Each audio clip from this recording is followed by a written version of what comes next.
might be my problem.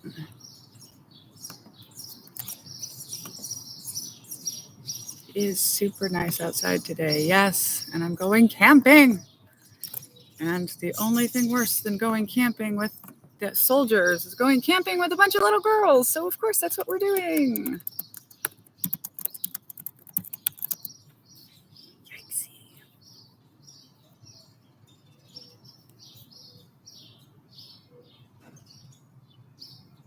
No, don't schedule.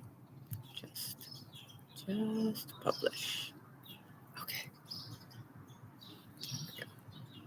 I gotta bring back up. Okay.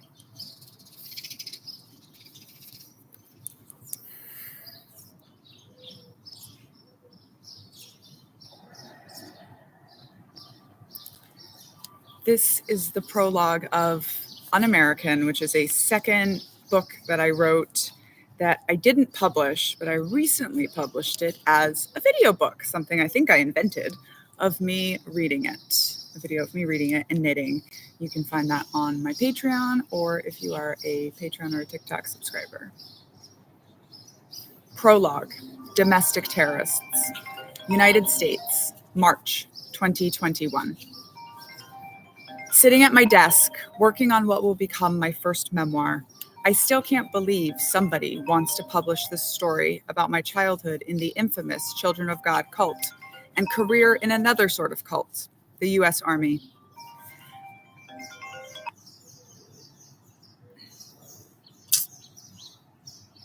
always forget about my 8 o'clock alarm, and it always messes me up.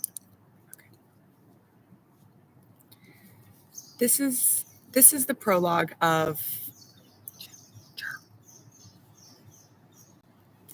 This is the prologue of Un-American, a second book that I wrote after I published Uncultured, my first book about growing up in the Children of God, a religious schmex cult, and then going into the U.S. Army. And right after I'd written this book, I had some life-changing information that, well, we'll see. Prologue, Domestic Terrorists, United States, March 2021. Sitting at my desk, working on what will become my first memoir, I still can't believe somebody wants to publish this story about my childhood in the infamous Children of God cult and career in another sort of cult, the U.S. Army. Autographed copies attached here or in my bio. After the recent events of January 6th, it also seemed inevitable. Suddenly, everyone was asking how dangerous conspiracy theories and cults like QAnon could take hold, how seemingly good people could believe such bad things. But I knew it's what my first book is about. As I write, I hear the ping of an email in my inbox. The name in the subject line stops me cold. William Jeffrey Poole. The name I'd written out of the story of my life. The person I had decided not to include in my memoir because it was too complicated. I expect the email to be routine, likely from some investigator assigned to Jeff's military secret clearance renewal, tasked with contacting people from his past to ask them a standard list of questions. That is not what I find at all.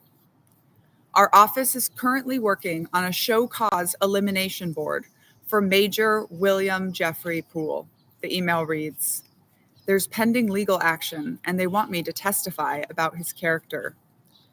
The issue mainly arises from allegations which are broadly outlined in this Military Times article.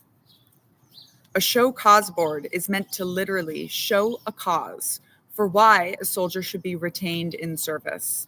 If they can't, his career and reputation are over. When I click the link to the article, I can't believe what I'm seeing, what he is being accused of, except that I can.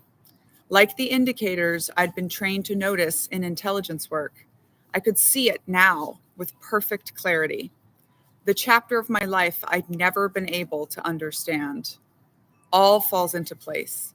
And I know at that moment that writing Uncultured won't be enough. I'm going to have to write Jeff back into the story of my life, braiding and unbraiding it all to figure out what happened. because the thing that strikes me like the flash of a bomb, seemingly all at once, but really a culmination of a lifetime of training in extremism, radicalization, armies, terrorists, us versus them mentality, group behavior, and cults, is that none of this happened to me by chance. I know this. It's because I'd been born and raised in a child trafficking, extremist, religious schmex cult that years ago I'd accidentally married a violent, extremist, YT supremacist.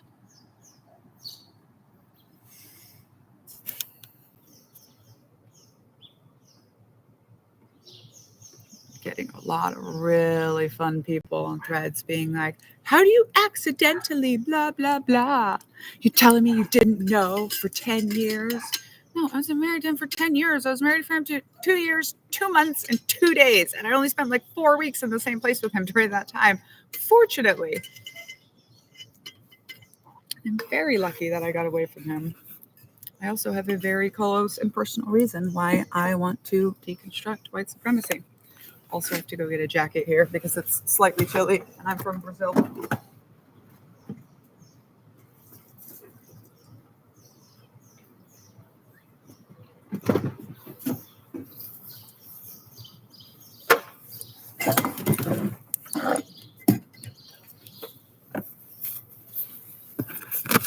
Okay, now I'm ready.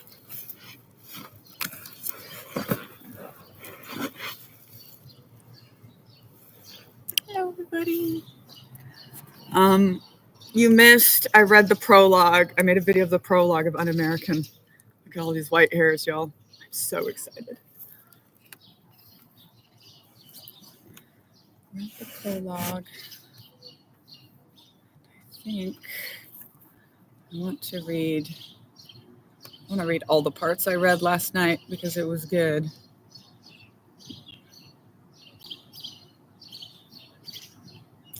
Also, these two authors told me I should name it Graveyard of Empires, not Un-American, if I try to publish it as a book. I don't know how I feel about that.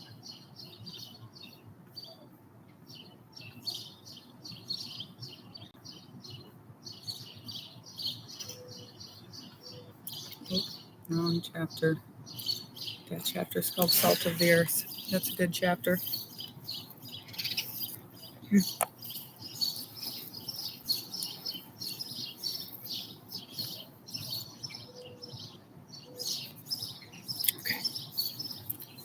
This is the final chapter of Un-American. Kind of a spoiler alert, but we already know that there's going to be a trial for white supremacy. The first half of the book is me growing up in this one of the world's worst religious cults and then getting out when I'm 16, 15, literally dumped in America with $0, trying to figure life out. And it's not something I realized intentionally, but I, grabbed onto this guy because I was desperate to survive my horrible life. And I do spend a lot of time wondering how close I came to using my not inconsiderable talents of rhetoric and influence for the bad guys. And this is kind of a parallel that runs through the book is, Jeff being radicalized into his stuff and me going the other way, but it wasn't necessarily going to always be that way.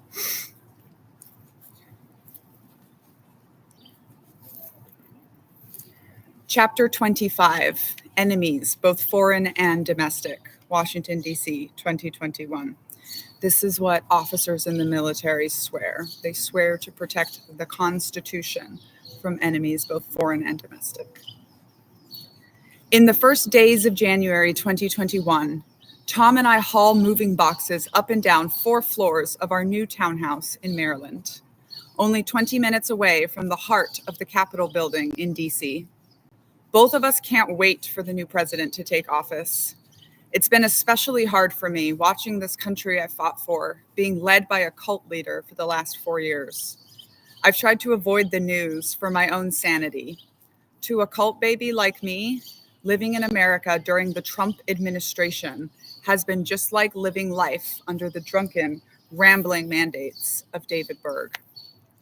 I've begun a master's degree program at Harvard in industrial and organizational psychology, and I'm framing much of my research and projects around looking at similarities between cults, militaries, terrorist groups, and other kinds of closed-off societies, and finding threads running through them all. I know exactly what cultic thinking looks like, and I know that's exactly what we have seen come over much of the United States. The rush to extremes the world always experiences during times of drastic change, when systems are failing and power is shifting, and nobody really knows how it will turn out. The morning of January 6th dawns for me with a special excitement. A major literary agency is scheduled to send out the book proposal for my first memoir to editors. This story that has become the culmination of all the work I've done, thinking about groups and my place in them. It has been over a year in the making, most of my rough drafts written as my family navigated the country in our RV. The air around me is crackling with excitement, and I know that somehow in 2021, my little book about cults and group behavior is going to find a home. I know because 2020 closed out with pretty much one single question on the lips of 300 million Americans. How the hell did we get here? I know I have answers to that, answers that maybe others are missing, those who had not yet experienced living under tyrannical, unstable authoritarians. Instead of January 6th being the day of my private victory, of the beginning of a life-changing book deal, it becomes a day of national terror. Tom and I watch a mob of domestic terrorists, the kind we'd once sworn our very lives to defend America against, storm the US Capitol building just a short drive from our new home. In much the same way I could always see the cult behavior and groupthink in what other people thought were just normal groups, Tom and I can see something we know few of the civilians watching are likely to pick up. There are veterans in that mob, so many of them. People who'd once sworn, just like us, to defend the Constitution have now become the domestic enemies themselves. Veterans can almost always pick out other veterans. It's in the way we carry ourselves, a symbol hidden somewhere obvious, a specific hand gesture, the subtle, buzzing alertness of being always on guard, of trying to minimize your exposure and blind spots, and to never sit with your back to the door. And it's in the kinds of special equipment we carry with us to battle. It is clear to us that not only is this a planned and coordinated attack, but that it was planned and coordinated by some of our own. We know the guy with the zip ties dangling from his belt is a veteran, long before we know he is retired Air Force Lieutenant Colonel Larry Rendell Brock Jr. And we know he never planned for this to be a peaceful protest, because he brought those zip ties along to be used as handcuffs. Americans on the whole will learn in the coming days that over 20% of the defendants implicated in the January 6th attacks are veterans of some branch of the US military. And people begin to ask with shock over and over again, how could this happen? It's the question people always ask when a cult makes the news. But I know the truth. I'd been trained on extremist ideology, on cult think, since the day I was born. I think of the many people Tom and I know from our 26 plus combined years in the Army, many of whom we've watched fall slowly but steadily further and further down the path of radicalization. Friends like Andrew Sims, who'd been one of my closest coworkers and friends, who stood by me through a hard deployment, who brought me into his family. He'd been the one to get a pastor's license so that he could preside over my wedding to Tom, and he and his wife had been some of our closest friends.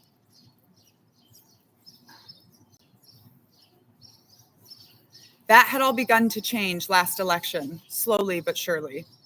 On January 6th, our rift became complete, with him declaring his sympathies with the Capitol mob, and me in tears, all too familiar with losing friends and family because of extremism. In the coming days, I find out that Auntie Aurora, the sister of Mary's dad, who'd had no problem coaching and preparing me for exploitation on the family's videos in my earliest years, who'd for decades run the Family Care Foundation, an organization founded specifically to defraud the US government out of grant money, is one of the patriots now. I remember her as the fun, kind, young auntie who created a youth group for the family kids in San Diego to get together. She'd been born into the same extremism I was, raised to call America Babylon the whore, and she'd never gotten out. And now it seems she'd gone full circle from being born and raised in our America-hating cult to being part of a domestic terrorist attack on the US Capitol in the name of patriotism. I turn her into the FBI for her participation, like so many Americans will do when they come face to face with the incontrovertible evidence that their loved one had been radicalized into extremism, often right under their noses. Unlike most Americans, I'm not shocked that people who'd once been close to me ended up ideologically so far away. I understand all too easily how it happens. Scholars have shown over and over again that falling prey to a cult has nothing to do with intelligence, income, or even religion. It simply happens when someone is seeking, often because they feel a strong sense of impending doom, of fear for their future, and finds a group that enthralls them with their ideas and holds them in isolation long enough that they begin to reflect the group norms. Eventually, many are not able to see through the circular logic and conspiracy theories, and they continue on even when the promised apocalypse never arrives, following their leader unquestioningly, even to the steps of the US Capitol. 6 weeks later, I'm being sworn in over the phone at a military tribunal. Do you swear to tell the truth, the whole truth, and nothing but the truth? I'm glad they can't see me roll my eyes at the God part. I do, I say, automatically lowering my voice to sound more commanding, the way I learned to do as a military officer. I wonder briefly what Jeff's reaction is in that courtroom, hearing my voice after 11 years. I realize I know the answer. I know exactly what his face looks like in this moment. Stony, cold, staring straight ahead. He never did show any emotion except anger. I'm strong, I remind myself. He can't reach me. He can't affect me anymore. It's been a long time since I've prayed. This feels close. Can you tell the court your full name, military record, what you do now, and your state of residence for the record? Daniella Claire Mestenek Young, I state clearly, suddenly terrified that Jeff now has my new last name. Army Captain, Military Intelligence, 2009 to present. I still hold a commission in the inactive reserves. 2 deployments with the 101st, the regular bling everyone has, and a Presidential Volunteer Service Award. I pause, letting that marinate, knowing the power of that last bit of my record. I'm currently at Harvard Extension School studying organizational psychology, focused on group behavior, cults, and, I pause again for effect, extremism. I know from experience that they will be stuck on the Harvard name for a few seconds, then tune back in time to hear extremism. No matter that the Army prefers men, and especially combat arms men, it will be hard for them not to take my words seriously. Then, with my heart pounding so loudly, I'm afraid everyone can hear it through the phone, I say what I'd rehearsed with the lawyer. I'd rather not give any information about my whereabouts for the safety of my family. It's the truth. Tom and I had discussed how dangerous it could be to testify. The lust for violence in Jeff's online screeds had been clear as day, as he called for nuclear war against America's most populous cities, and offered to use his combat training to train warriors in the coming race war. What was there to stop him from trying to kill me? Especially now that he would have me to blame if he lost everything as a result of today.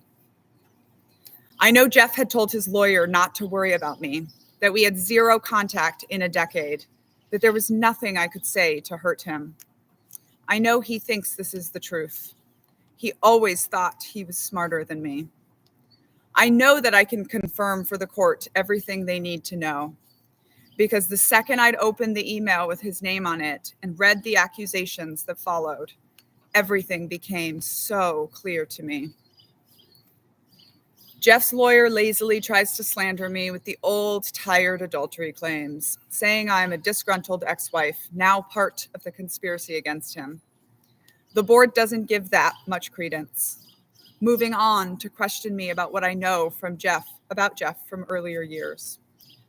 When they ask me if he'd ever showed a penchant for violence, I talk about his love of guns, how he'd almost been kicked off campus for having a weapon in his apartment, and a second time for pulling a gun at a fraternity event.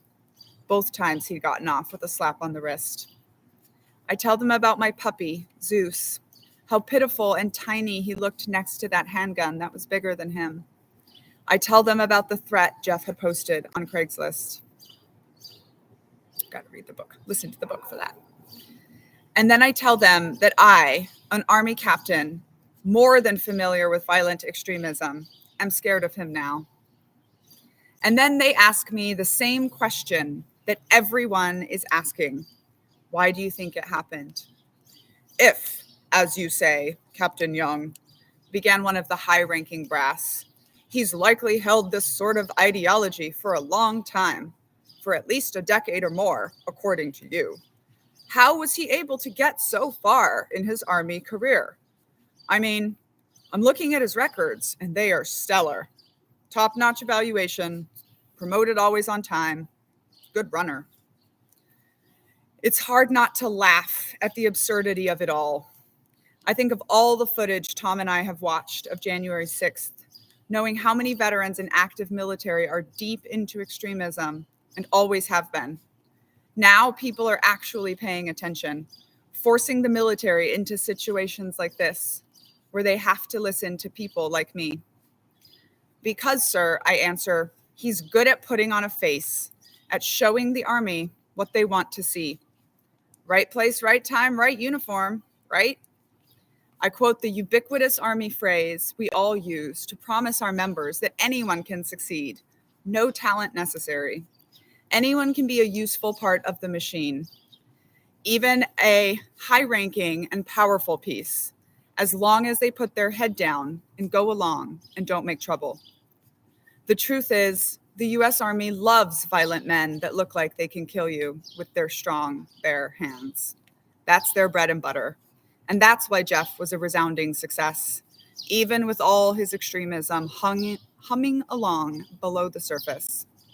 People full of hatred are great at killing people, and what the military cares about above all else is maintaining power. It all made sense to me by the time I had finished reading the 75-page PowerPoint presentation that an ex-military intelligence soldier and his buddies had put together, connecting a random screen name on the Army Reddit thread to active Army Reserves Major William Jeffrey Poole. I hadn't been able to see the indicators so many years ago, having just come out of my own extremist prison. But looking back, now so experienced in studying the processes of radicalization into extremist thinking in cults, in terrorist groups, in veterans that stormed the Capitol, I could see the truth clear as day. The truth about Jeff, the truth about me, and the truth about America. It was that thing I'd been trying to figure out since I was 15 years old and first arrived in America, alone and afraid. The reason I'd always been treated so much better than I deserved. Why policemen looked at me with smiles, but with suspicion at my brown and black-skinned friends. The summer of protests in 2020 had made so painfully clear to anyone who didn't have their heads in the sand that it wasn't just about bias. It was about white supremacy. It was about violence. It was the belief, conscious or not, that we were better, that everything we had was because we deserved it. And every struggle they had, well, maybe they deserved it too. What I could see clearly now was from the second I'd set foot in America, white supremacy had worked tirelessly on its mission to radicalize me, as it does to all white people, insidiously, quietly offering us better treatment if we'll agree to uphold systems that keep the others down. Of course, Jeff claims the posts don't belong to him, that some low-ranking and disgruntled soldier is trying to set him up. I know Jeff had been the author of those posts, even if these men making the decisions didn't know it yet beyond a reasonable doubt. I know because the screen name that had been used was an obscure word from a dead Germanic language, a term for fighter that is quietly used in white nationalist circles by those who call themselves the alt-white. It's a word I'd been introduced to when I was 19 years old by Jeff, when he was only 21 himself. A word I had not heard since. The screen name, one of many clues that the poster in question had used, was Nibor. There's an earlier chapter called What is a Nibor? With all due respect, gentlemen, it's because angry, violent white men is who the US Army selects for. I finish. In the days that follow, I walk around my new townhouse in a daze, under both the news of my memoir, Uncultured, selling in a life-changing deal, and the sudden return of Jeff into my life. I'm plagued by flashbacks, hearing his voice over and over again in my mind. All of those words that seemed so innocuous to me at 19 years old, complimentary, and like they would make me strong. I can't stop staring at the reflection of my stupid face in the mirror, wishing I could rip it off and discard it, like the many costumes and identities I'd worn throughout my life. Your perfect face, Daniella, the perfect children we'll have, the most perfect look in the world. Your Eastern European beauty, those high cheekbones. I'd often wondered why he chose me. Maybe it was because I seemed so lost, so malleable. Maybe because predators have an instinct for victims who are already used to being prey. And maybe my face, my perfect Aryan face, was also why he'd wanted me. And he had mistakenly assumed he wouldn't have to contend too much with the mind behind it. Ooh, that was a long chapter. Yes, it's a very tricky thing to do and maintain peace. That is why. Yes, and I like that answer or response.